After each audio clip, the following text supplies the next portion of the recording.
নমস্কার। কথায় কথায় কথামৃত অনুষ্ঠানের ৩৬৬তম পর্বে আপনাদের স্বাগত। আপনারা এই অনুষ্ঠান দেখছেন প্রাণারাম বাংলা ইউটিউব চ্যানেলে। এখন থেকে যেটি ঘটবে সেটি হচ্ছে যে এই কথায় কথায় কথামৃত অনুষ্ঠানটি সপ্তাহে যেটি আগে ৬ দিন সম্প্রচারিত হতো এখন ৭ দিনই হবে, অর্থাৎ রবিবারেও প্রাণারাম বাংলা ইউটিউব চ্যানেলে থাকবে কথায় কথায় কথামৃত। শুরুর সময় ওই একই, অর্থাৎ রাত্রি ৯টা। এটি প্রথম কোন রবিবারে হবে? আসন্ন যে ১১ই জুলাই সেই দিনকে। এরপর থেকে ওইভাবেই চলতে থাকবে। আর রবিবারে শ্রী শ্রী মায়ের কথা সম্প্রচারিত হতো, সেটি এখন থেকে শনিবার দেখা যাবে কোষ্ঠীপাথর প্রাণারাম ইউটিউব চ্যানেলে। শুরুর সময় হবে সন্ধ্যা ৬টা। ১০ই জুলাই থেকে প্রথম সেটি হতে চলেছে কোষ্ঠীপাথর প্রাণারাম ইউটিউব চ্যানেলে। শ্রী শ্রী মায়ের কথা শুরুর সময় সন্ধে ৬টা। এই সম্প্রসারণের ফলে যেটি হলো সেটি হচ্ছে যে মাসে কথায় কথায় কথামৃত অনুষ্ঠানটি কার্যত ৪-৫ দিন করে বেড়ে গেল, যে মাসে যেরকম রবিবার থাকবে যে কটি সেই রকম হিসাবে।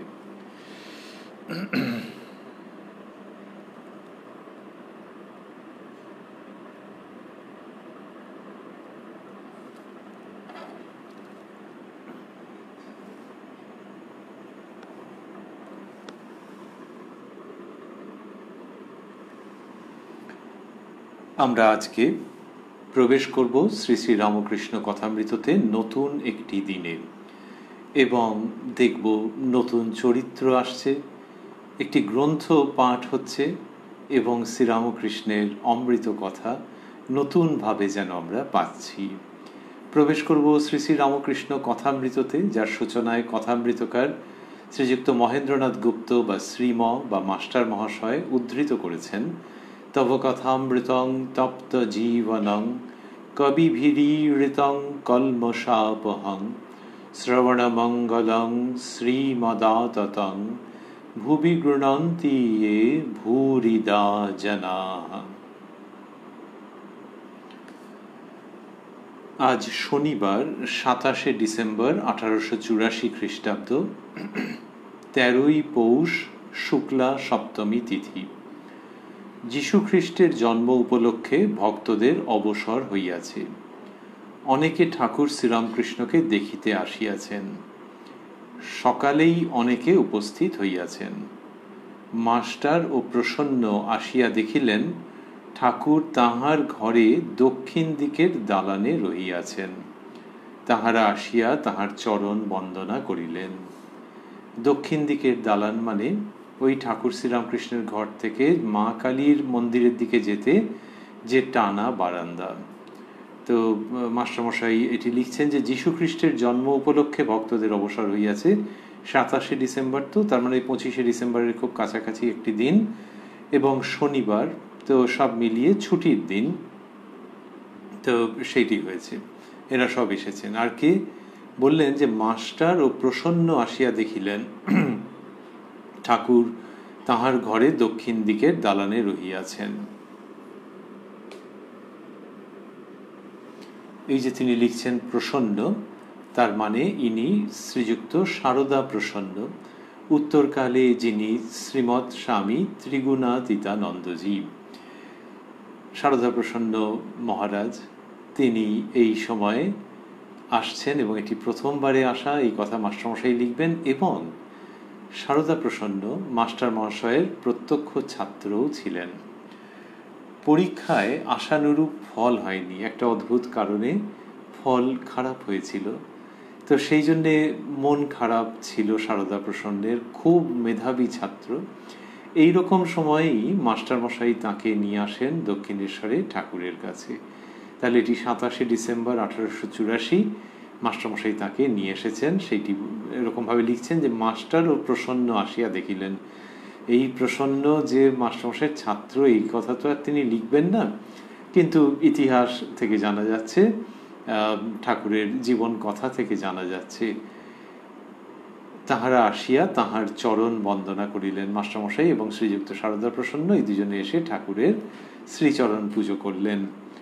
ঠাকুর শ্রীরামকৃষ্ণকে শ্রীযুক্ত সারদা প্রসন্ন এই প্রথম দর্শন করেন। এটি মাস্টারমশাই লিখলেন যে এই প্রথম দর্শন সারদা প্রসন্নের। ঠাকুর মাস্টারকে বললেন, কই বঙ্কিমকে আনলে না? মাস্টারমশাই লিখছেন, বঙ্কিম একটি স্কুলের ছেলে। ঠাকুর বাগবাজারে তাহাকে দেখিয়াছিলেন। দূর থেকে দেখিয়াই বলিয়াছিলেন, ছেলেটি ভালো। কি অসাধারণ মন পড়ে আছে শ্রীরামকৃষ্ণের। ওই একটি ছেলেকে দেখেছেন, স্কুলের ছেলে, দূর থেকে দেখেছেন, কিন্তু ঠাকুরের ওই দিকটাতে মন রয়েছে। মাস্টারমশাইকে বলছেন যে কই তাকে তুমি নিয়ে এলে না? এটা শুধু ভক্তবাৎসল্যই নয়, আবার ওই যে একটি কম বয়সী ছেলে, তার মধ্যে শুদ্ধ সত্য ঈশ্বরীয় ভাব দেখছেন, সেই জন্যেও আনন্দ হচ্ছে শ্রীরামকৃষ্ণের। এই কম বয়সী ছেলে যার মধ্যে ওই রকম পবিত্র ভাব, সেইটি দেখে আনন্দ হওয়া, এটাই তো ভাবলে কত ভালো লাগে। আবার তার জন্য চিন্তা করা, ব্যাকুল হওয়া। মনে রেখেছেন, মাস্টারমশাই আসার পর বলছেন, কই বঙ্কিমকে আনলে না? ভক্তেরা, মাস্টারমশাই লিখছেন, ভক্তেরা অনেকেই আসিয়াছেন। কেদার, রাম, নিত্যগোপাল, তারক, সুরেন্দ্র মিত্র প্রভৃতি ও ছোকরা ভক্তেরা অনেকে উপস্থিত। সুরেন্দ্র লিখেছেন মাস্টারমশাই, বন্ধনীর মধ্যে দিয়েছেন মিত্র। ওকে তো নাম ধরেই ডাকতেন, সেই রকমভাবেই লিখেছেন তিনি। তা বললেন যে কেদার, রাম, কেদার মানে কেদারনাথ বাবু, হালি শহরে বাড়ি। রামবাবুর কথা আমরা কথামৃতের মধ্যে কতবার পেয়েছি। কেদার মানে কেদারনাথ চট্টোপাধ্যায় মহাশয়। রামবাবুর কথা পেয়েছি। নিত্যগোপাল উচ্চ অবস্থার সাধক। তারক, উত্তরকালে তিনি শ্রীমৎ স্বামী শিবানন্দজি মহারাজ। সুরেন্দ্র মিত্র বা সুরেন্দ্রনাথ মিত্র পুরো নাম, ঠাকুরের অন্যতম গৃহী ভক্ত। তাহলে সুরেন্দ্র প্রভৃতি ও ছোকরা ভক্তেরা অনেকে উপস্থিত। কিয়ৎক্ষণ পরে ঠাকুর ভক্ত সঙ্গে পঞ্চবটিতে গিয়া বসিয়াছেন। ভক্তেরা চতুর্দিকে ঘেরিয়া রহিয়াছেন, কেহ বসিয়া কেহ দাঁড়াইয়া। ঠাকুর পঞ্চবটি মূলে ইষ্টক নির্মিত চাতালের উপর বসিয়া আছেন। দক্ষিণ পশ্চিম দিকে মুখ করিয়া বসিয়া আছেন। দক্ষিণ পশ্চিম দিক মানে ওই যে দিকটাতে ব্রিজ এখন দেখতে পাওয়া যায় সেই দিকটাতে দক্ষিণ দিক, আর পশ্চিম দিক মানে গঙ্গার দিকটা হয়ে গেল। তাহলে পঞ্চবটি থেকে ওই রেল তারপরে ব্রিজ এইরকম যে আছে, ওইটি হচ্ছে দক্ষিণ দিক। আর সেখানে যদি একটু পশ্চিম দিকে যাওয়া যায় তাহলে গঙ্গা। তো সেই দক্ষিণ পশ্চিম দিকে মুখ করে ঠাকুর বসে আছেন এবং পঞ্চবটি মূলে ইটের যে চাতাল ছিল তার উপরে তিনি বসে আছেন। পরবর্তীতেও সেটি মানুষজন দেখেছেন। দক্ষিণ পশ্চিম দিকে মুখ করিয়া বসিয়া আছেন। সহাস্যে মাস্টারকে বলিলেন, বইখানা কি এনেছ? মাস্টার, আজ্ঞা হাঁ। শ্রীরামকৃষ্ণ, পড়ে আমায় একটু একটু শোনাও দেখি। ভক্তেরা আগ্রহের সহিত দেখিতেছেন কি পুস্তক। পুস্তকের নাম দেবী চৌধুরানী। ঠাকুর শুনিয়াছেন দেবী চৌধুরানীতে নিষ্কাম কর্মের কথা আছে। লেখক শ্রীযুক্ত বঙ্কিমের সুখ্যাতিও শুনিয়াছিলেন। পুস্তকে তিনি কি লিখিয়াছেন তাহা শুনিলে তাহার মনের অবস্থা বুঝিতে পারিবেন। ওই জন্য মাস্টারমশাইকে বই থেকে ওই উপাখ্যানটি পড়ে শোনাতে বলছেন। এইখানে ওই যে শ্রীরামকৃষ্ণ বললেন যে পড়ে আমায় একটু শোনাও দেখি, তারপরে মাস্টারমশাই লিখছেন, ভক্তেরা আগ্রহের সহিত দেখিতেছেন কি পুস্তক। এইবারে যদি ভাবা যায় যে ঠাকুর যখন বলছেন পড়ে আমায় একটু শোনাও, তাহলে তখন কি ঘটে থাকবে? তখন মাস্টারমশাই নিশ্চয়ই ব্যস্ত হয়ে বই পড়তে শুরু করবেন, কারণ বই তো নিয়েই এসছেন ওই কারণে। তা ব্যস্ত হয়ে বই পড়তে শুরু করবেন, তাহলে তিনি কোন দিকে তাকিয়ে আছেন? তিনি বইয়ের দিকে তাকিয়ে আছেন, এবং ঠিক যে জায়গাটির থেকে পড়তে শুরু করবেন সেই জায়গাটিতে সূচনা করবার আগে হয়তো ঠাকুর শ্রীরামকৃষ্ণের দিকে একবার তাকাবেন, ঠাকুরকে দর্শন করে তার অনুমতি লাভ করে হয়তো পড়তে আরম্ভ করবেন। এই তো হওয়ার কথা। কিন্তু ওখানে উনি লিখছেন, ভক্তেরা আগ্রহের সহিত দেখিতেছেন কি পুস্তক। তাহলে মাস্টারমশাই যে বই পড়বেন উনি জানছেন কি করে? এক ফাঁকে হয়তো দেখে নিয়েছেন যে ভক্তরা আগ্রহের সঙ্গে দেখছেন। ঠাকুর তো এরকম সাধারণত বলেন না যে পড়ে আমায় একটু শোনা, বইখানা কি এনেছো? মাস্টারমশাই বললেন, আজ্ঞা হাঁ। পড়ে আমায় একটু একটু শোনাও দেখি। তাহলে ঠাকুর কি বই আনতে বলেছেন যে মাস্টারমশাই পড়ে শোনাবেন, এই জন্যে ভক্তদের মধ্যে আগ্রহ হতেই পারে। মাস্টারমশাই সেটি লক্ষ্য করেছেন, কিন্তু লক্ষ্য করে থাকলেও আমরা ভাবছি আবারও যে যেহেতু ঠাকুরের দ্বারা নির্দেশপ্রাপ্ত তিনি যে এবার পড়ে শোনাতে হবে, তাহলে ক্ষণিকের জন্য হয়তো ভক্তদের দিকে তাকিয়ে দেখেছেন। কিন্তু এই যে লিখছেন যে ভক্তেরা আগ্রহের সহিত দেখিতেছেন কি পুস্তক, এটির একটি অন্য মূল্য থেকে যাচ্ছে, যে মাস্টারমশাই নিজে যেমন ঠাকুরকে দর্শন করছেন সেই রকম যেন তৃতীয় ব্যক্তি হিসেবে, তৃতীয় ব্যক্তি মানে প্রথম ঠাকুর, দ্বিতীয় তিনি, আর তৃতীয় একজন দেখিতেছেন কি পুস্তক। ঠিক ক্যামেরায় যখন ক্যাপচার করা হয় তখন যেরকম থাকে, দেখানো হচ্ছে, মনে করা যাক যে ঠাকুর শ্রীরামকৃষ্ণ বলছেন মাস্টারমশাইকে, সেটি একটি ক্যামেরায় দেখানো হলো। মাস্টারমশাইয়ের দিকে আরেকটা ক্যামেরা আছে, তাহলে যখন ঠাকুর বলছেন তখন ঠাকুরকে দেখা যাচ্ছে, মাস্টারমশাই যখন বলছেন আজ্ঞা হাঁ তখন মাস্টারমশাইকে দেখা যাচ্ছে। আবার আর একটা ক্যামেরা আছে যেটা ভক্তদেরকেও দেখাচ্ছে। তাহলে একসঙ্গে সবগুলো হচ্ছে না, না, একবার ঠাকুরকে, তারপর মাস্টারমশাইকে, তারপরে আবার ভক্তদেরকে যেন প্যান করছে ক্যামেরাটা, যে ভক্তেরা আগ্রহের সঙ্গে দেখছেন যে কি পুস্তক। এই যে তৃতীয় ব্যক্তি তথা তৃতীয় ক্যামেরার চোখ, সেইটা মাস্টারমশাইয়ের মধ্যে রয়েছে যেন, এবং বিশেষভাবে রচনার মধ্যেও কি প্রকাশিত। এর ফলে হচ্ছে কি, যে এই শ্রী শ্রী রামকৃষ্ণ কথামৃতকে কেউ যদি চলচ্চিত্রায়িত করতে চান তাহলে খুব সুবিধে, যে কতগুলো অ্যাঙ্গেল, কতগুলো লুক, কতগুলো কাভারেজ, কতগুলো ক্যামেরা, এই জায়গাটাও খুব বিভিন্ন ক্ষেত্রে খুব চমৎকার এবং স্পেসিফিক আন্দাজ পাওয়া যায় শ্রী শ্রী রামকৃষ্ণ কথামৃতের মধ্যে দিয়ে। আসলে আমরা যে বলছিলাম প্রথম ব্যক্তি, দ্বিতীয় ব্যক্তি, তৃতীয় ব্যক্তি, সেটা একরকম ঠিকই, কিন্তু আসলে এক ব্যক্তি, সেই শ্রীরামকৃষ্ণ। তিনিই মাস্টারমশাইয়ের মধ্যে আগ্রহ জাগিয়েছেন, তিনিই মাস্টারমশাইকে টেনে নিয়ে এসেছেন, তিনিই মাস্টারমশাইয়ের মধ্য দিয়ে কথামৃত রচনাকে সম্ভব করে তুলেছেন, এবং সেই কারণেই তিনি মাস্টারমশাইকে ওই চোখ দিয়েছেন যেটা দিয়ে যেন তৃতীয় ব্যক্তির মতো সমগ্র দৃশ্যটিকে ক্যাপচার করে ভবিষ্যৎ প্রজন্মের জন্য রেখে যাওয়া যায়। মাস্টার বলি, পুস্তকে তিনি কি লিখিয়াছেন তাহা শুনিলে তাহার মনের অবস্থা বুঝিতে পারিবেন। আমরা এই অবধি শুনেছিলাম, যেখানে দেখছি যে মাস্টারমশাই লিখছেন যে দেবী চৌধুরানী বিখ্যাত গ্রন্থ, উপন্যাস, এবং মাস্টারমশাই লিখলেন যে ঠাকুর শুনিয়াছেন দেবী চৌধুরানীতে নিষ্কাম কর্মের কথা আছে। কার কাছে শুনেছেন? হয়তো মাস্টারমশাইয়ের কাছেই শুনেছেন বা অন্যদের কাছে। মাস্টারমশাইয়ের কাছে শুনে থাকলে মাস্টারমশাই সেটা বলবার পাত্র নন। লেখক শ্রীযুক্ত বঙ্কিমের সুখ্যাতিও শুনিয়াছিলেন, তা সেই জন্য ঠাকুরের ইচ্ছে যে পুস্তকে কি লেখা আছে সেটা জানলে বঙ্কিমচন্দ্রের মনোভাব তিনি বুঝতে পারবেন। এইবার মাস্টারমশাই বলতে আরম্ভ করেছেন। লিখছেন তিনি, মাস্টার বলিলেন, মেয়েটি ডাকাতের হাতে পড়েছিল। মেয়েটির নাম প্রফুল্ল, পরে হলো দেবী চৌধুরানী। যে ডাকাতটির হাতে মেয়েটি পড়েছিল তার নাম ভবানী পাঠক। ডাকাতটি বড় ভালো, সেই প্রফুল্লকে অনেক সাধন ভজন করিয়েছিল, আর কিরকম করে নিষ্কাম কর্ম করতে হয় তাই শিখিয়েছিল। ডাকাতটি দুষ্ট লোকেদের কাছ থেকে টাকা কড়ি কেড়ে এনে গরিব দুঃখীদের খাওয়াতো, তাদের দান করত। প্রফুল্লকে বলেছিল, আমি দুষ্টের দমন, শিষ্টের পালন করি। শ্রীরামকৃষ্ণ, ও তো রাজার কর্তব্য। অনুমোদন করছেন না।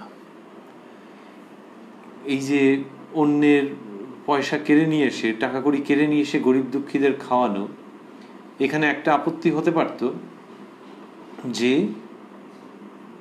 অন্যের টাকা কড়ি কেড়ে আনছে কেন, এটা কি ভালো নাকি? শ্রীরামকৃষ্ণ কিন্তু এই আপত্তির কথা এখানে উত্থাপন করেননি। এটা তো আপত্তির জায়গা বটেই বিবেচনা করে দেখলে, যে কে তোমাকে এটা করতে বলেছে। আইনের এখনকার দিনে বলা হয় আইন নিজের হাতে তুলে নিতে কে বলেছে? গরিব দুঃখীকে খাওয়াতে চাইছো সেটা একটা দিক, কিন্তু অন্যের পয়সা কেড়ে নিয়ে আসছো। শ্রীরামকৃষ্ণ সেটির উল্লেখ করছেন না, ওটি তো অবধারিতভাবে সত্য। তিনি বলছেন যে এই যে একটা ব্যবস্থা কিছু করবার চেষ্টা করা, উনি বলছেন ও তো রাজার কর্তব্য। তাহলে মানুষের কর্তব্য কি? শ্রীরামকৃষ্ণ বলেন যে মানুষের কর্তব্য ঈশ্বর লাভ, ঈশ্বর দর্শন। তাহলে এই যে গরিব দুঃখীর যে কষ্ট, সেটার জন্য সে ব্যস্ত হবে না? তার কোনো রকমের নিরসনের চেষ্টা করবে না? আচ্ছা, না হয় ডাকাতি নাই করলো, কিন্তু গরিবদের খাওয়ানো, গরিবদের উন্নতির চেষ্টা করা, নিষ্কামভাবে করা, এইখানে শ্রীরামকৃষ্ণের খুব পরিষ্কার বক্তব্য যে জগৎ কি এতটুকু গা যে তুমি তার উপকার করবে? সুতরাং প্রথমে ওই ভাবটা ছেড়ে দিতে হবে। তুমি কিছু লোকের উপকার করতে পারো, কিন্তু তাই দিয়ে সমগ্র জগতের তুলনায় সেটা কতটুকু? 1 নম্বর। 2 হচ্ছে, তুমি কারোর উপকার হয়তো করলে, যে দিন যে মুহূর্তে করলে, সেই দিন পৃথিবীতে সেই মুহূর্তে অন্য এক জায়গায় মানুষের বিরাট বিপদ উপস্থিত হলো। তাহলে আচ্ছা, 3 নম্বর হচ্ছে যে আচ্ছা ঠিক আছে, কারোর উপকার করছে, নিষ্কামভাবে করছে, এরকম ভাবছে না যে আমি আবার জগতের সকলের উপকার করে দেবো, কিন্তু যেটুকুনি করছে নিষ্কামভাবে করছে, কোনো প্রতিদানের আশা না রেখে। সেটাকে শ্রীরামকৃষ্ণ কতকটা সমর্থন করেছেন, কিন্তু বলেছেন যে নিষ্কামভাবে করা যায় না, ও কোনো না কোনোভাবে কামনা বাসনা, লোকমান্যের ইচ্ছা এগুলো এসে পড়ে। 5ই অগাস্ট 1882-তে ঈশ্বরচন্দ্র বিদ্যাসাগর মহাশয়ের বাসভবনে গিয়ে শ্রীরামকৃষ্ণ এই কথাগুলি পরিষ্কারভাবে বলেছিলেন। আর বলেছেন যে কলিযুগে নিষ্কাম কর্ম করা কঠিন। তাহলে ওই যে নিষ্কামভাবে যেটা করছো, ওইটার জানতে হবে যে প্রধান উদ্দেশ্য হচ্ছে ঈশ্বর লাভ। তাহলে আচ্ছা ঠিক আছে, ঈশ্বর লাভের দিকেই যদি ভাবা যায় যে কেউ ভক্তি পথে ঈশ্বর লাভের চেষ্টা করছে, তাহলে এই যে মানব কল্যাণের জায়গা, এটা একেবারে ভেসে যাবে। এইখানে ঠাকুরের বক্তব্য, মানে আমরা 4 নম্বর যদি ভাবি, ঠাকুরের বক্তব্য হচ্ছে যে যদি কেউ ঈশ্বর লাভের দিকে এগোন, তাহলে সেটা ব্যক্তিগত স্বার্থপরতা নয়। ঈশ্বর লাভ মানে সেটা স্বার্থ শূন্য প্রচেষ্টা। আর কি? আর হচ্ছে যিনি ঈশ্বর লাভ করতে চেষ্টা করছেন, তার মনের মধ্যে যদি গরিব দুঃখী মানুষের জন্যে সদিচ্ছা, প্রেম, করুণা থাকে, তাহলে সেটা কি বৃথা যাবে? কিন্তু ঝাঁপিয়ে পড়ে কাজ নিয়ে আসার দরকার নেই। শ্রীরামকৃষ্ণের জীবন দর্শন যেমন গভীর, ব্যাপক, তেমনি যুক্তিসঙ্গত ও সসম্পূর্ণ। তিনি বলছেন যে আর নতুন করে কাজ আনবার দরকার নেই, জগতের যিনি প্রধান তাকেই ডাকো। জগতে ভালো মন্দ দুই আছে। এইবারে যেটাকে মন্দ বলে বুঝছো, তার অপনয়নের জন্য, তার অপসারণের জন্য মনের মধ্যে কষ্ট হওয়াটা স্বাভাবিক, কিন্তু এই জগৎ ব্যাপারকে পুরোপুরি বুঝতে পারলে তবে বেঁচে থাকা সার্থক। আর তখন যদি মনের মধ্যে ওইগুলো করবার ইচ্ছে থাকে এবং ঈশ্বর যদি বোঝেন, তাহলে সে সব হয়ে যাবে। এমনকি শ্রীরামকৃষ্ণ বলেছেন যে ওই থাকের লোক আলাদা, মানে একটা শ্রেণীর মানুষ আছে যাদের সেইটা সামাজিক কল্যাণের কথা যদি ভাবা যায়, সমাজ কল্যাণের কথা, সেই সমাজ কল্যাণ যে করলো না, তার মানে সেই ব্যক্তি কি অলস হয়ে গেল? না না, অলস হবে কেন? সে স্বার্থপরতা ত্যাগ করে পবিত্র চিত্তে জ্ঞান, বিবেক, বৈরাগ্য সহায়ে ঈশ্বরীয় পথে অগ্রসর হবে। এর মধ্যে আলস্যের বিন্দুমাত্র স্পর্শ নেই, এবং এইটি হচ্ছে মানুষের জীবনের শ্রেষ্ঠ উদ্দেশ্য। শ্রীরামকৃষ্ণ এই যে দর্শনটি আনছেন, সেইখানেই ওই যেচে পড়ে গিয়ে অন্যের উপকার করবার চেষ্টা করা, ওইটাকে তিনি প্রতিহত করছেন। ওইটাকে প্রতিহত করছেন শ্রীরামকৃষ্ণ, যে তুমি জোর করে ওইভাবে কাজ ডেকে আনতে যেও না। তার সঙ্গে এই যে আমরা বলছিলাম যে একটি সর্বাঙ্গ সুন্দর এবং সম্পূর্ণ এক্সহস্টিভ দর্শন, সেইখানটিতেই আমরা ভাবছি যে ওর সঙ্গে যতটা আমরা স্মরণ করলাম, তার সঙ্গে এটিও ভাববার আছে যে যদি কেউ সামনে পড়ল সে এক। এটি ঠাকুর শ্রীরামকৃষ্ণ বলছেন। কিরকম বলছেন? যে মা কালীর মন্দিরে কেউ গিয়ে দান ধ্যান করতে আরম্ভ করলো, হয়তো এমন দান ধ্যান করছে যে আর মা কালীর মন্দিরে গিয়ে মাকে দর্শন করাই হলো না। সেজন্য ওটা করতে নেই, জোশও করে আগে মাকে দর্শন করতে হয়, তারপর দান ধ্যান যত ইচ্ছে করো। এবং সেই প্রসঙ্গেই তার বিভিন্ন জায়গায় উল্লেখ আছে। তিনি বলছেন যে যদি কেউ সামনে পড়ল সে এক। তার মানে এতটা কঠিন হৃদয়যুক্ত হয়েও না যে সামনে পড়ে গেছে তা সত্ত্বেও তুমি তাকে অগ্রাহ্য করে, ঠেলে ফেলে দিয়ে, উপেক্ষা করে, বিশ্রী মুখভঙ্গি করে বেরিয়ে গেলে দেবতার উপাসনা করতে, সেটা করো না। সামনে কেউ পড়লে, এর মধ্যে কি অসাধারণ ইঙ্গিত আছে যে ভগবানের ইচ্ছায় যদি এরকম সামনে কেউ পড়ে গেল তাহলে তার জন্য করো। মথুরবাবুর জমিদারি, সেইখানে হয়ে শ্রীরামকৃষ্ণ কাশিতে যাচ্ছেন, মথুরবাবু নিয়ে যাচ্ছেন, পথে জমিদারি পড়েছে, সেইখানে এতে দেখছেন যে লোকেদের খুব খারাপ অবস্থা। তখন মথুরবাবুকে বললেন, এদের সব ব্যবস্থা করো, এদের ভরণ পোষণের ব্যবস্থা করো, নাহলে আমি কাশি যাবই না। এটা সামনে পড়ে গেছে বলে, তা না হলে তিনি মথুরবাবুকে দিয়ে বিরাট করে একটা কিছু অর্গানাইজ করছেন তা নয়। আবার কারুর গ্রামে জলের কষ্ট আছে শুনেছেন, শুনে ভেতরটা মন কেমন করছে, তখন বলছেন কাউকে যে একটু জলের কূপের ব্যবস্থা করে দাও ওইখানে। ওই সামনে কেউ পড়লো, কিন্তু তা না হলে কাজ ওইটাতে করতে নেই। আবারও যদি সেই যুক্তিতে ফেরত যাই যে করতে করতে ভাবছো নিষ্কাম কর্ম হবে না, সকাম হয়ে যায়, এবং তাতে তোমার জীবনের, এই মানুষের জীবন, গানে আছে, এমন মানব জনম আর কি হবে, মন যা করার তরায় করো এইভাবে তাড়াতাড়ি। তো শ্রীরামকৃষ্ণ বলছেন, ওটি লালন ফকিরের গান, যিনি শ্রীরামকৃষ্ণের প্রায় সমসাময়িক ছিলেন। তো শ্রীরামকৃষ্ণও বলছেন যে অন্যদিকে মনকে দিও না, অন্যদিকে মনকে চলে যেতে দিও না, মনকে ঈশ্বর দর্শন, ঈশ্বর লাভের দিকে নিযুক্ত রাখো, যেহেতু এই মানুষের জন্ম পেয়েছ, মানব জনম। সেইখানেই ওই ডাকাত এবং প্রফুল্লকে তার শিক্ষা দেওয়া, ওই সমস্ত করা, সেখানে শ্রীরামকৃষ্ণ বললেন ও তো রাজার কর্তব্য, তার মানে ওর মধ্যে ঢোকার দরকার ছিল না। মাস্টারমশাই লিখছেন এরপরে, মাস্টার আর এক জায়গায় ভক্তির কথা আছে। ভবানী ঠাকুর প্রফুল্লর কাছে থাকবার জন্য একটি মেয়েকে পাঠিয়ে দিছিলেন, তার নাম নিশি। সে মেয়েটি বড় ভক্তিমতী। সে বলতো, শ্রীকৃষ্ণ আমার স্বামী। প্রফুল্লর বিয়ে হয়েছিল। প্রফুল্লর বাপ ছিল না, মা ছিল।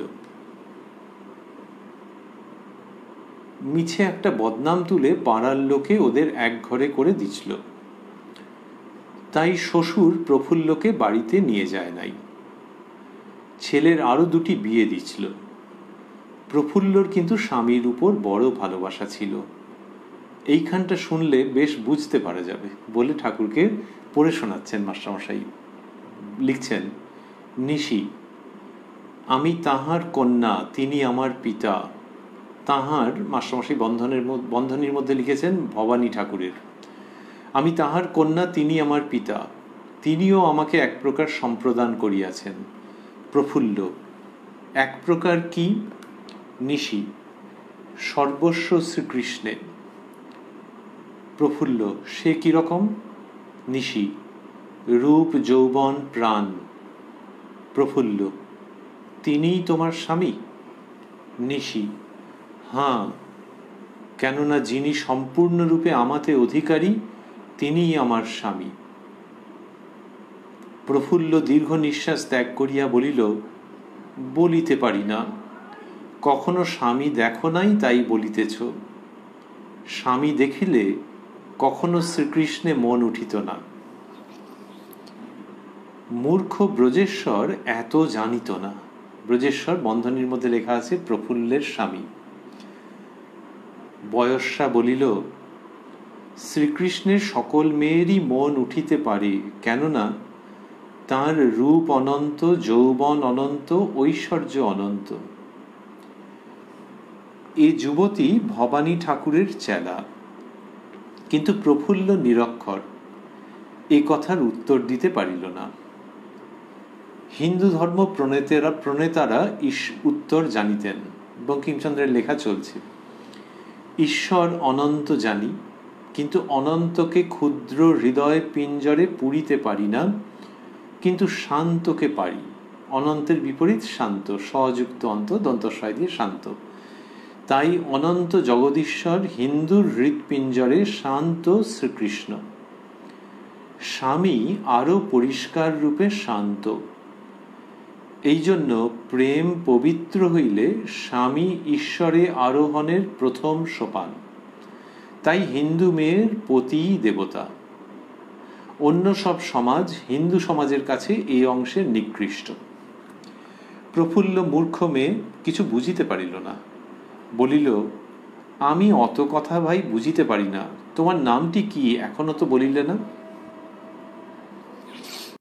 বয়স্যা বলিল, ভবানী ঠাকুর নাম রাখিয়াছেন নিশি। আমি দিবার বহিন নিশি। দিবাকে একদিন আলাপ করিতে লইয়া আসিব।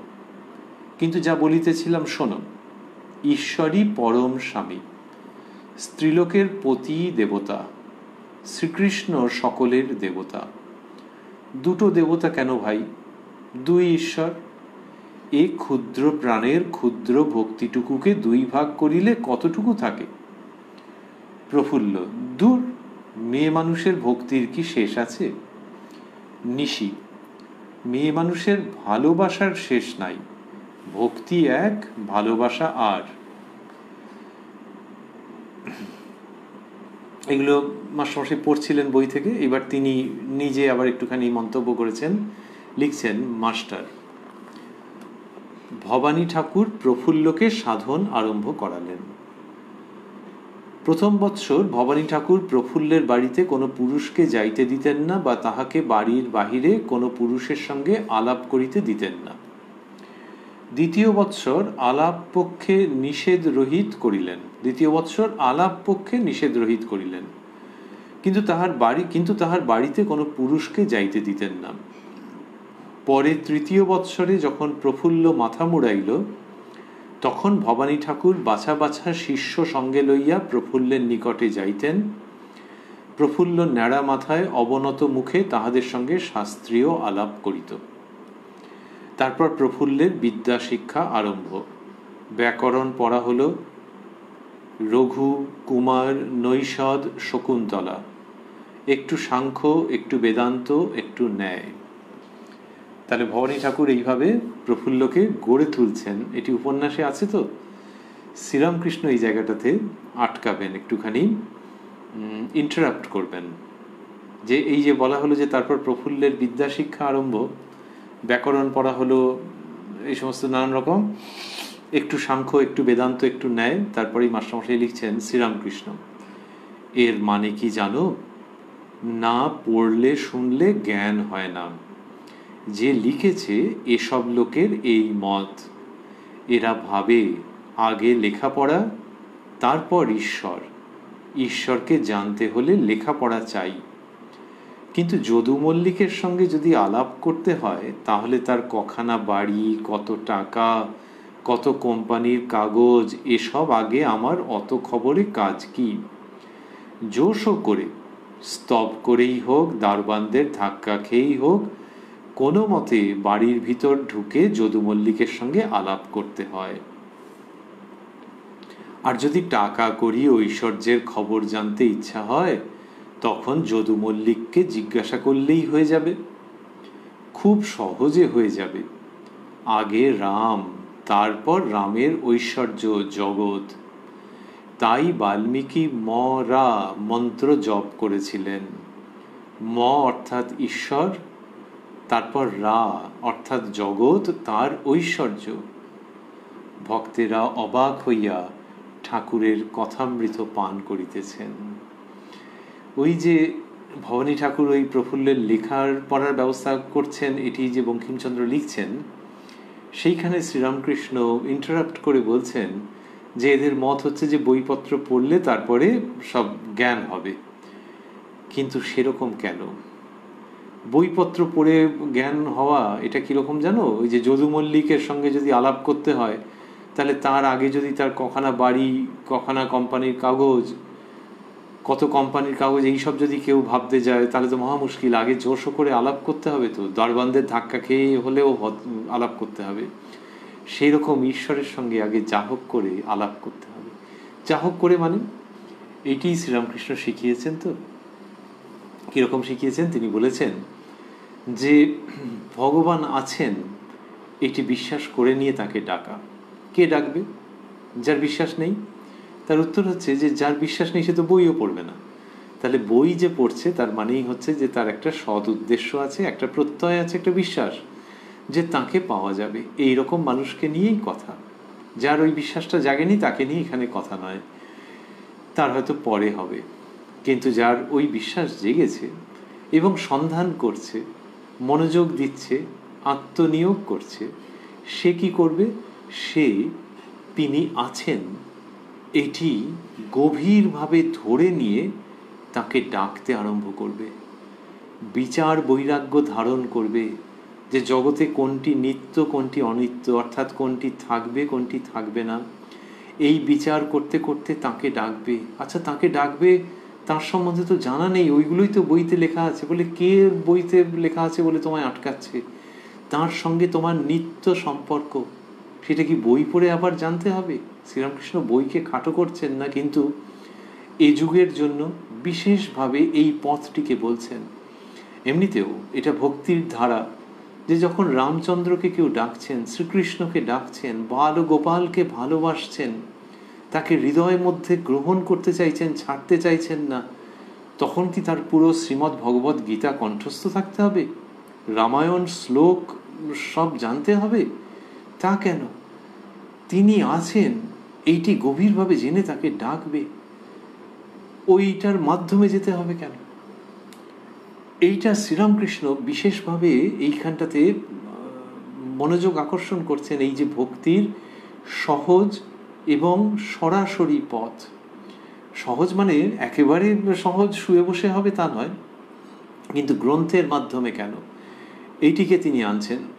এমনকি এও বলেছেন, যার কিনা ইষ্টে মন এখনো সেরকমভাবে আকৃষ্ট হয়নি, কিন্তু ভগবত বিশ্বাস আছে, তাকে এরকমভাবে বলতে শিখিয়েছেন যে কেউ একজন আছেন এটি ধরে নিয়ে তাকে ডাকা। আর বলেছেন যে তিনি বড় মানুষ, তিনি কখনো খারাপ করবেন না। এই সরাসরি সম্পর্ক ভগবানের সঙ্গে, সেটিকে শ্রীরামকৃষ্ণ পুনঃস্থাপন করেছেন বলা যায়, বা পুনরায় স্মরণ করিয়ে দিয়েছেন। কিরকম? কতকটা যে কারোর ধরা যাক বাবা মা ছোট বয়স থেকে বিচ্যুত হয়ে গেছে, সে কোনো একটা কারণে, কোনো একটা প্রাকৃতিক বিপর্যয় বা কিছু একটা হয়েছিল, তারপরে যখন এদের মিলন হচ্ছে, সেই সময় অনেক সময় থাকে তো যে সেই বাবা আর তার ছেলে, বা সেই মা আর তার ছেলে, বা সেই বাবা মা এবং সেই হারিয়ে যাওয়া ছেলে বা মেয়ে, এইরকম একটা অবস্থা যে মিলন হবে। সেই সময় কেউ একজন গিয়ে ওই ছেলেকে বা মেয়েকে বললে যে ওরে, উনিই তোর বাবা, কি উনিই তোর মা। সে বললে তাই বার হয় নাকি, তুমি বাজে কথা বলছো। বলি ওরে না রে, দেখ ছোট বয়সে এরকম হয়েছিল, আমিও তো জানতাম না, ওরা এই পাড়ায় এসেছেন, তারপরে বলে ওরে তোর বাবা উনি, তোর মা উনি, কালকেই চ নিয়ে যাব। এরকম হয় নাকি চট করে? বিরল তো। হ্যাঁ, সেই রকম ঈশ্বর দর্শন, কিন্তু সত্য। শ্রীরামকৃষ্ণ সেইটা চিনিয়ে দিচ্ছেন যে উনিই বাবা, উনিই মা। কে? যাকে তোমার ইষ্ট বলে মনে হয়, যাদেরকে জীবনের আরাধ্য বলে মনে হয়, যাকে বা যাদের, তাদের সঙ্গে সরাসরি সম্পর্ক স্থাপন করিয়ে দিচ্ছেন শ্রীরামকৃষ্ণ। তোমার যিনি ইষ্ট, জানবে যে তিনি সব কিছু। এইটি জেনে তার সঙ্গে সম্পর্কে তুমি পুনরায় প্রতিষ্ঠিত হবে, যে সম্পর্কটা আগে থেকেই ছিল। এইটা যে শ্রীরামকৃষ্ণ করছেন, এ ভারী অপূর্ব। তিনি দেখাচ্ছেন যে ভগবানের সঙ্গে, ভগবতীর সঙ্গে তোমার নিত্য সম্পর্ক, তাহলে ওইভাবে এগিয়ে পড়ো। যে যে লোকটি কিনা একে বলছে, বাচ্চা ছেলে হতে পারে, একটু বেশি বয়স্ক, যে উনি তোর বাবা, সে তখন কি সে আধার কার্ড নিয়ে আসবে নাকি, বা ডাক্তারি পরীক্ষা? হাস্যকর। ছেলেকে বলবে, আর মা যখন জড়িয়ে ধরবে, তখন ছেলের বুঝতে বাকি থাকবে না সত্যিকারের যিনি বাবা, সত্যিকারের যিনি মা।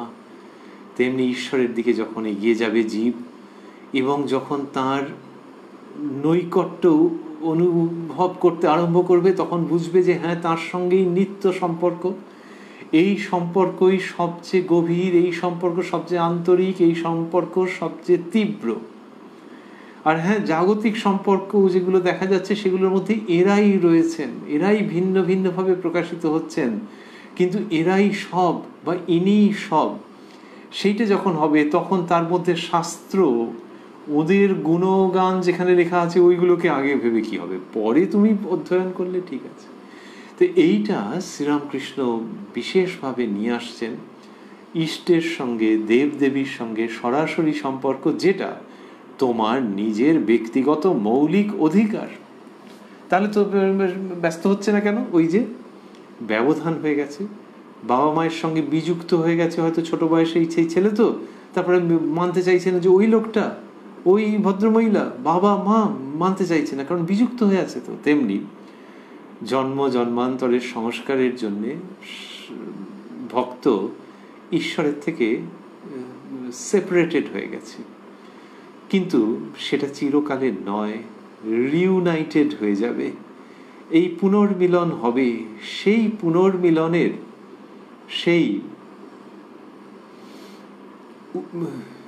তিনি আর এই ভক্ত, ঈশ্বর এবং ভক্ত, এদের মধ্যেকার সম্পর্ক পুনঃসংস্থাপনের অমৃত বাণী শ্রীরামকৃষ্ণ উচ্চারণ করছেন তো এই যুগে।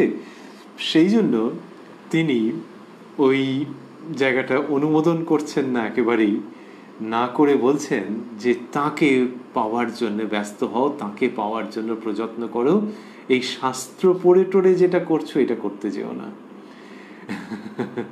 এবং শাস্ত্র সম্পর্কে আরেকটা কথাও বলেছেন শ্রীরামকৃষ্ণ, সেটা হচ্ছে যে অনেক সময় ঘুলিয়ে যায়।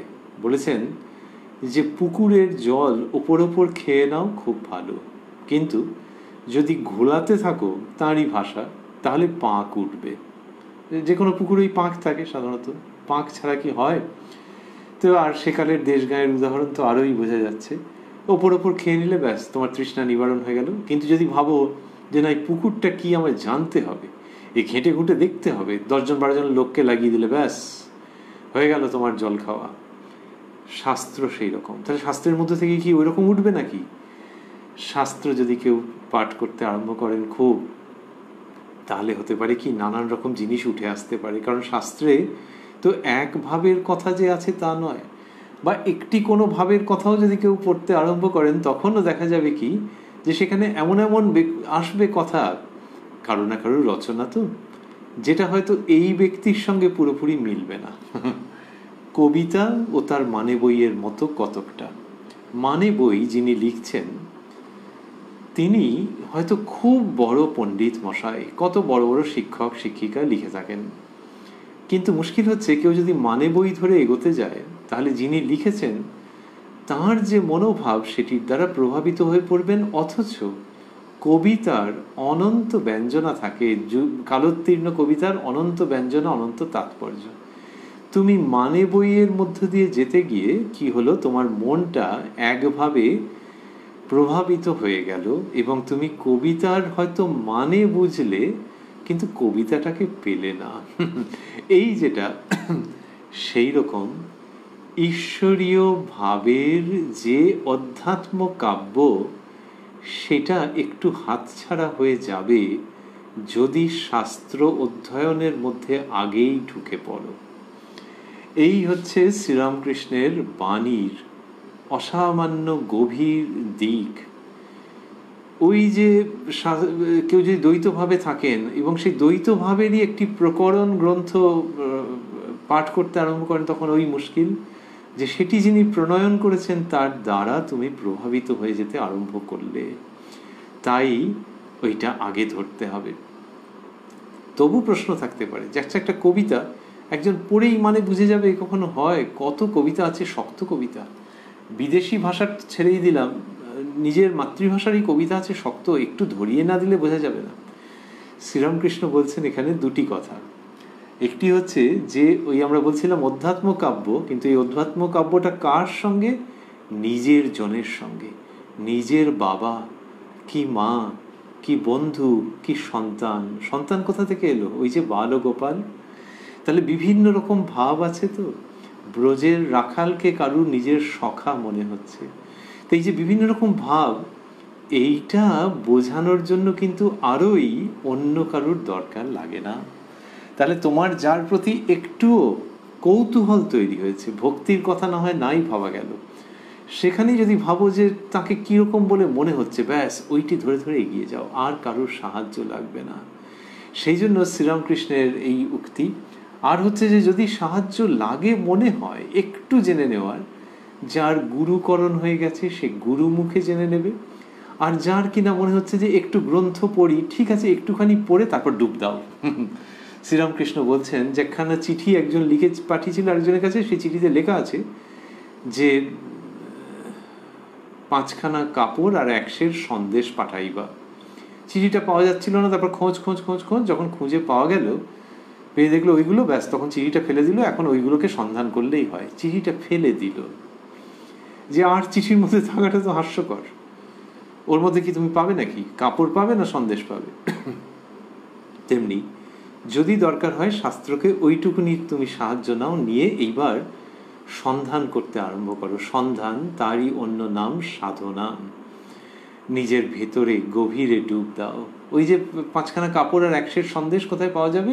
একটু দোকানে খুঁজতে হবে। আর এটা কোথায় পাওয়া যাবে? অন্তরে পাওয়া যাবে। অন্তরে কি পাওয়া যায়? রত্নাকর নয় শূন্য কখন, 2-4 ডুবে ধন না পেলে। তুমি দম সামর্থ্যে 1 ডুবে যাও কুলকুণ্ডলিনীর কুলে। কত মণি পড়ে আছে ওই চিন্তামণির নাচ দুয়ারে। আপনাতে আপনি থেকো মন, যেও নাকো কারু ঘরে। যা চাবি তাই বসে পাবি, খোঁজো নিজ অন্তঃপুরে। আমরা একটু পংক্তি এদিক ওদিক করে নিয়ে স্মরণ করছিলাম, তো ওখানে কত মণি পড়ে আছে ওই চিন্তামণির নাচ দুয়ারে, এবং সেটি নিজের অন্তরে খুঁজলেই তুমি পেয়ে যাবে। তো এই যে অবস্থা, সেইখানে হচ্ছে যে ওই শাস্ত্র থেকে গুরু মুখে শ্রবণ করে প্রণাম জানিয়ে এইবার নিজের অন্তরে ডুব দাও, ডুব দিয়ে রত্ন তুলে আনো। আর অনেক অনেক শাস্ত্র অধ্যয়ন করতে যেও না। এই যে অনেক অনেক শাস্ত্র অধ্যয়ন করতে যেও না, এটিও কিন্তু আমাদের শাস্ত্রের মধ্যে আছে, উপনিষদের মধ্যে বলা আছে। আর একটু বেশি যারা ওই শাস্ত্র নিয়ে করেন তাদের উদ্দেশ্যেই বলা আছে, যেন যে বিশেষভাবে বলা আছে যে অনেক শব্দের ব্যাখ্যান করা আর বাক চাতুর্য এসবের দ্বারা সেই পরমাত্মাকে পাওয়া যায় না। তিনি যাকে বরণ করেন সেই ব্যক্তি তাকে প্রাপ্ত হন, এইভাবে বলা আছে। আর শ্রীরামকৃষ্ণ আরো মিষ্টি করে, আরো মধুরভাবে, এবং যেন এক এক সময় মনে হয় আরো গভীর ও সুনির্দিষ্টভাবে এটিকে উপস্থাপন করছেন ভক্ত কল্যাণে, মানুষের পারমার্থিক মঙ্গলের জন্য, যে একটু একটু জেনে নিয়ে এইবারে ডুব দাও। এইটি বলতে বলতে শ্রীরামকৃষ্ণ বললেন যে আগে রাম, তারপর রামের ঐশ্বর্য জগৎ, তাই বাল্মীকি মরা মন্ত্র জপ করেছিলেন। ওই যে আমরা জানি যে তাকে বলা হলো যে রাম নাম যখন উচ্চারণ হচ্ছে না, মরা, তো মরা করতে করতে রামও এরকম এসে গেল, কিন্তু আগে মরা। সেইটির ব্যাখ্যা দিচ্ছেন শ্রীরামকৃষ্ণ, ম অর্থাৎ ঈশ্বর, তারপর রা অর্থাৎ জগৎ, তার ঐশ্বর্য। তাই এই জগৎ পরে, আগে ঈশ্বরকে ভাবতে হবে, ঈশ্বরকে প্রাপ্ত হতে হবে, তার সান্নিধ্য লাভ করতে হবে। এটি যখন বলছেন তখন মাস্টারমশাই লিখছেন যে ভক্তেরা অবাক হইয়া ঠাকুরের কথামৃত পান করিতেছেন, যে তারা অবাক হয়ে যাচ্ছেন। এই যে ভক্তেরা, তার মধ্যে তো মাস্টারমশাইও আছেন। তিনি দেবী চৌধুরানী বই গ্রন্থখানি নিয়ে এসেছেন, বঙ্কিমচন্দ্র চট্টোপাধ্যায় মহাশয়ের লেখা, কিন্তু শ্রীরামকৃষ্ণ যে আলোকে পুরো প্রসঙ্গটিকে দেখাচ্ছেন তাতে মাস্টারমশাইও অবাক হয়ে যাচ্ছেন, এবং তিনি লিখছেন যে ভক্তেরা অবাক হইয়া ঠাকুরের কথামৃত পান করিতেছেন। আর এর মধ্যে দ্বিতীয় যে শব্দটি অবাক, অর্থাৎ বাক্য নেই মুখে, এটাই তো অবাক। তো মুখে কোনো বাক্য নেই, এই হয়ে গেছে ঘটনা। মুখে বাক্য নেই মানে ওই রকম আর কি, সবটা ভেতরে ভেতরে চলছে। বাক্য নেই, এটা আর কি বলে? বলে কোনো রা নেই মুখে। শ্রীরামকৃষ্ণ বলছেন ম অর্থাৎ ঈশ্বর, তারপর রা অর্থাৎ জগৎ, তার ঐশ্বর্য। রা অর্থাৎ জগৎ, এই যে বললেন, আমরা তারপরেই দেখছি ভক্তেরা অবাক হইয়া ঠাকুরের কথামৃত পান করিতেছেন। অবাক মানে বাক নেই, রা নেই। তাহলে রা নেই তো কে আছেন? ওই যে বললেন ম অর্থাৎ ঈশ্বর, তার মানে ঈশ্বর রয়েছেন। আমরা রয়েছি উদ্বোধন কার্যালয়ে প্রকাশিত শ্রী শ্রী রামকৃষ্ণ কথামৃতের 721 পৃষ্ঠায়, রয়েছি 27 ডিসেম্বর 1884 প্রসঙ্গে দক্ষিণেশ্বরে পঞ্চবটি মূলে শ্রীরামকৃষ্ণের পূত সান্নিধ্যে। তাঁরই কৃপা সাপেক্ষে এই অনুষ্ঠানে আবারও আমরা মিলিত হব, এই কথায় কথায় কথামৃত অনুষ্ঠানে প্রাণারাম বাংলা ইউটিউব চ্যানেলে আগামীকাল। আর সেই সঙ্গে স্মরণ করছি, যেটি প্রথমের দিকে আমরা বলেছি, এরপরেও এই দেবী চৌধুরানী পাঠ চলতে থাকবে এবং শ্রীরামকৃষ্ণের অপূর্ব মন্তব্য ব্যাখ্যা আমরা প্রাপ্ত হব। আমরা এখানে স্মরণ করছি, যেটি অনুষ্ঠানের আগে প্রথমে উল্লিখিত হয়েছিল, যে এখন থেকে এই কথায় কথায় কথামৃত অনুষ্ঠানটি রবিবারেও সম্প্রচারিত হবে। তার মানে সামনের যে 11 তারিখ, সেই দিনেও কথায় কথায় কথামৃত প্রাণারাম বাংলা ইউটিউব চ্যানেলে সম্প্রচারিত হবে। শুরুর সময় থাকবে পূর্ববৎ রাত্রি 9টা। আর আগে যে রবিবারে শ্রী শ্রী মায়ের কথা সম্প্রচারিত হতো কোষ্ঠীপাথর প্রাণারাম ইউটিউব চ্যানেলে, এখন থেকে অর্থাৎ আগামী 10ই জুলাই শনিবার থেকে প্রত্যেক সপ্তাহের শনিবারে কোষ্ঠীপাথর প্রাণারাম ইউটিউব চ্যানেলে থাকবে শ্রী শ্রী মায়ের কথা। অনুষ্ঠান শুরুর সময়টি হবে সন্ধে 6টা। এর ফলে কার্যত প্রত্যেক মাসে 4-5 দিন শ্রী শ্রী রামকৃষ্ণ কথামৃত আরও বেড়ে গেল, বা কথায় কথায় কথামৃত অনুষ্ঠানটি বর্ধিত হলো। রবিবারগুলিতেও কোনো মাসে হয়তো 4 দিন, কোনো মাসে হয়তো 5 দিন, এইভাবে হলো। সেটি প্রাণারাম বাংলা ইউটিউব চ্যানেলে, যেখানে শুরুর সময় রাত্রি 9টা। আমরা এইখানে আজকে সমাপন করব। আর ভাবছি এই প্রসঙ্গ যে ভক্তের অবাক হইয়া ঠাকুরের কথামৃত পান করিতেছেন, আমরাও পান করছি। যিনি পড়ছেন, যিনি শুনছেন, যিনি নিজের মনে মনে ভাবছেন, সকলে মিলে আমরা সেই কথামৃত পান করছি। আর অবাক এই কথাটিতে আবার ফেরত আসি, যে বাক্য নেই, রা নেই, তাহলে ওই ঈশ্বর রয়েছেন সেখানে। শ্রীরামকৃষ্ণ যেভাবে ব্যাখ্যা করেছেন বাল্মীকির কথা, সেটি শুনতে আমাদের ভালো লেগেছে। আর আমরা তাঁরই অনুমতি ভিক্ষা করে নিয়ে নিজেদের মতো ভাবছি যে আমরাও এই কথামৃত পান করে অবাক হয়ে যাচ্ছি। অবাক, বাক্য নেই, রা নেই, তাহলে কে আছেন? রামকৃষ্ণ স্বয়ং। ওং নিরঞ্জনং নিত্যম অনন্ত রূপং ভক্তানুকম্পাধৃত বিগ্রহং বৈ ঈশাবতারং পরমেশমিদ্যং তং রামকৃষ্ণং শিরসা নমামঃ।